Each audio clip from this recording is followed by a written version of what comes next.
Whenever I hear him talk, I want to scream out to the world and say, God, he's so full of it. The buck stops at the mayor's office. It goes up to the top. You know, who's in charge here? Mr. Giuliani. They attacked us in '93. And yet 8.5 years later, New York City Flag-part 5 is the greatest fire department in the world.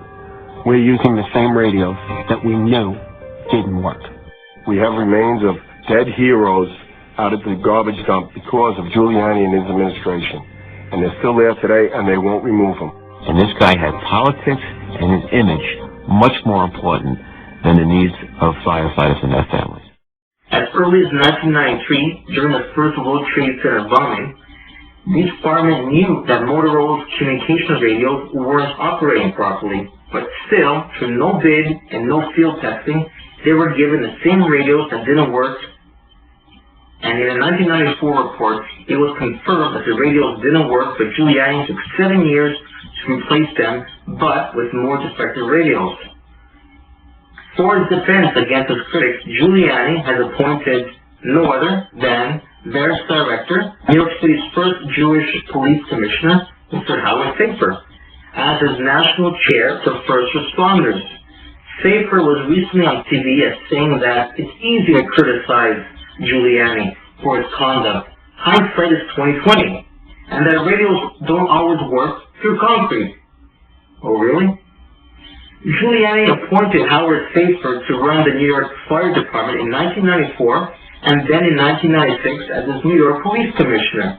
The New York Daily News' Greg B. Smith stated that Mr. Safer has made millions recounting the terrorist attacks of 9/11. Smith continues, Howard Safer has leveraged his former cop status into multiple contracts and corporate positions related to the fallout of 9/11. Barron has given him 10,000 shares, worth around $300,000, and his firm, Safer Rossetti, was hired by Larry Silverstein as a security consultant in his battle with insurers over the World Trade Center. Silverstein, for those who don't know, became the primary owner of World Trade Center towers less than 2 months prior to 9/11. Luckily, through his insurance policy, he was able to pocket a handsome stash of cash.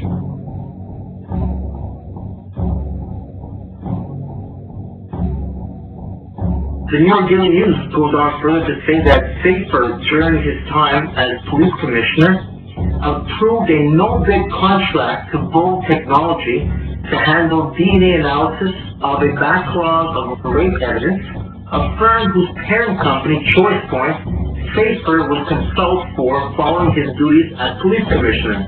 And weeks after 9/11, Bold was hired by the New York City medical examiner to create DNA profiles from human remains from ground zero. And 4 months after leaving his position as police commissioner, he persuaded ChoicePoint to buy Bold, and not long after, he became CEO of Bold Technology. And by the way, the firm of Howard Safer, Safer Rossetti, was also hired to field calls reporting construction fraud at ground zero. And another company I want to talk about now also is another company of commerce, which is Audible.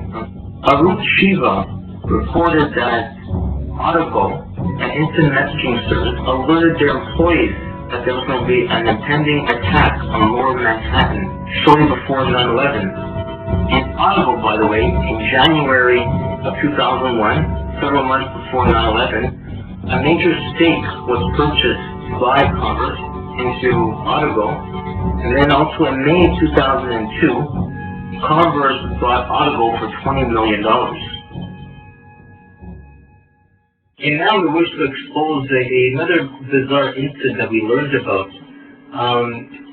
At least 2 years after this contract was signed with the city of Montreal, we were told that a local Montrealer was assaulted in the subway system, and what he was provided in terms of video cameras, the recording material, and what happened to him was very suspicious because the quality that he was provided from these video recordings was extremely low quality, nothing near the high sophistication reliability that we hear from various own rhetoric on their website, and even the rhetoric that we hear being espoused by people like Jean Lapierre, Claude Trudel, and Dauphin.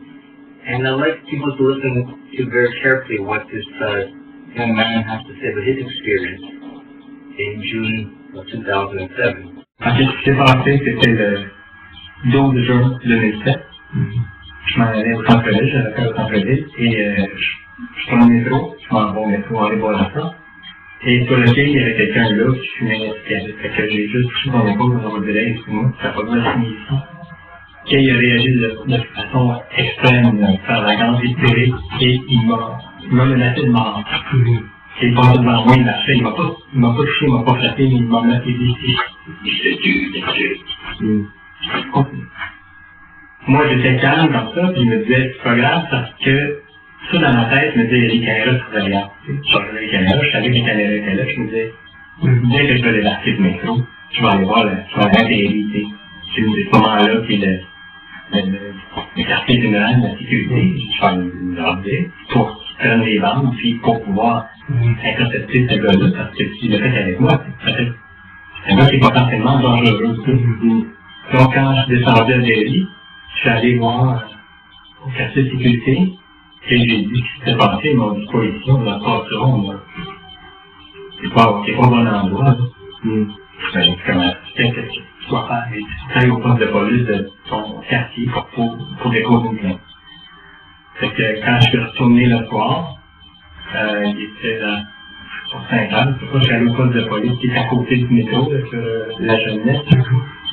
Et je suis allé là pour déposer une plainte, puis le policier qui était là, il a trouvé ça drôle, ce qui s'était passé, puis je fais comme pour lui, c'était pas sérieux, tu sais.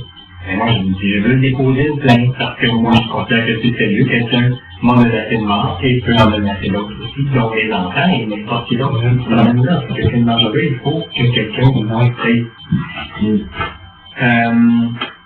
donc, il a accepté de prendre la déposition, il était très clair, j'avais pris le temps de vraiment identifier l'individu, voir ça, ses vêtements, quel gardait les faits, ses cheveux, le pantalon, tout.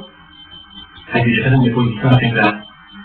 Il m'a dit, il y a un enquêteur qui va te rappeler.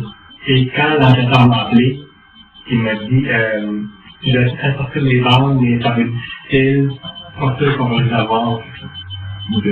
Et plusieurs mois après, en fait, il m'a convoqué pour le 19 septembre. Donc, c'est passé juillet, août, septembre, 2 mois, 3 mois, juillet, août, septembre. Avant qu'il m'appelle pour me dire, j'ai les bandes qu'on peut garder. Fait que dans son bureau, je pensais qu'on avait des bandes de qualité. Il m'a dit, sur 4 bandes qu'on a, il y en a 2 qui sont défectueuses, qui fonctionnent pas, marche pas. Marche pas. C'est ça, c'est des cassettes. Cassettes VHS. Des cassettes VHS. Et là, on s'est mis à garder ça dans un appareil rudimentaire. qui n'a même pas de shuttle rewind forward. Et la qualité de l'image était vraiment pas bonne. C'était, on avait une image, c'était une image par seconde. C'était un frame par seconde. Et les seules images qu'on avait, il n'y avait aucune image du quai.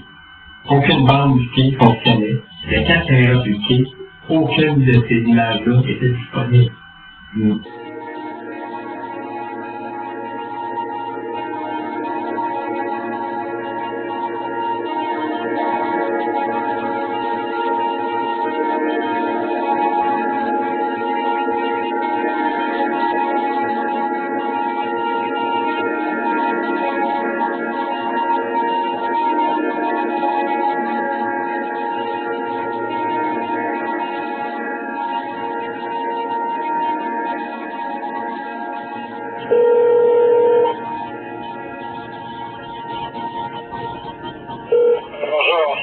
Bonjour, Monsieur Daniel Johnson. Hi there. Yes, it's here. It's I think I spoke to you a few months ago regarding our documentary that we were doing here in Montreal. I did speak to Peter from Averts and also Christian Talence, but there's actually one more question that we have.